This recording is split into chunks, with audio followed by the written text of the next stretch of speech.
What? He's the owner? James was stunned by the twist in events. He couldn't believe his ears. You must be joking. How could he be the owner of this restaurant? Florence exclaimed in disbelief. Why would it be impossible? I have never seen such arrogant and snobbish patrons as the two of you. How dare you try to make a scene here? The restaurant manager replied in disgust. Earlier, he had seen Dwayne, the preceding owner, handing over ownership of Hillview Hotel to Dustin in the private booth. This can't be. Dustin is as poor as a church mouse. Where did he get the money to buy a restaurant? Astonishment was written all over James's face. That's none of your business. The only thing you need to know now is that the restaurant belongs to me. I have the authority to kick you out instead, Dustin answered calmly. At this, the expressions on both their faces turned black with anger and humiliation. They had planned on upstaging Dustin by shoving their privilege as a gold VIP into his face. Who would have thought that he was the owner of Hillview Hotel? What a disgrace! Mr. Rhys, should we remove these troublemakers from the restaurant? The manager spoke up. No need for that. We should provide good service to our customers. Furthermore, they are still our privileged customers. Send them a bottle of red wine on the house, Dustin replied. Very well, sir. The manager nodded. What a show-off. Frankly, he only knows how to leech off women. That's right. He thinks that he is such a big shot when in fact, he is just a freeloader. Florence and James grumbled, cursing under their breath. They were not happy about how things turned out. Thanks for the offer. However, I would have to decline your gift, Matt cut in suddenly. With a winsome smile on his face, he caught the attention of the other women around with his charm and attractive features.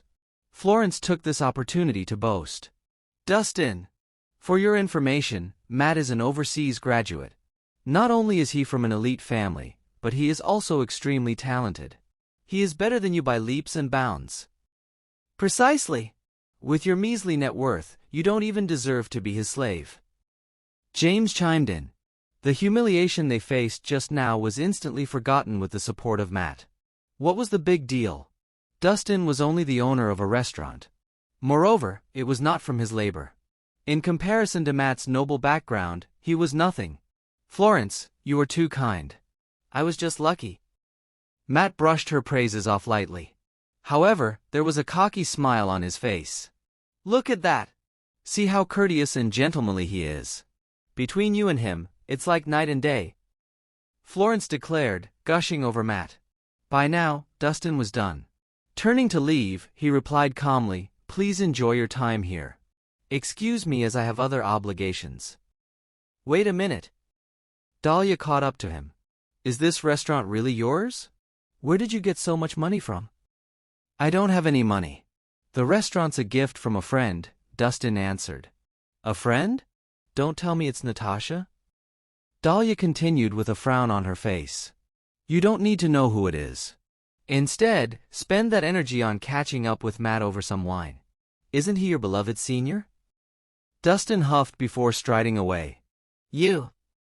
Dahlia clicked her tongue in annoyance. She was only treating Matt to a meal.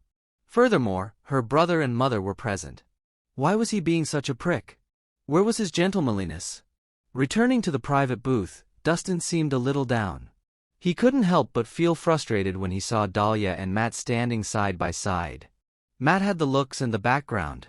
To top it off, they almost got together as a couple before this. It was easy to be suspicious of their relationship. Above all, Dahlia was being extremely guarded. He couldn't guess what was going through her mind at all. Mr. Rhys, what's wrong? Your face has been downcast since you returned. Is something on your mind? Natasha said, lightly teasing him. It's nothing.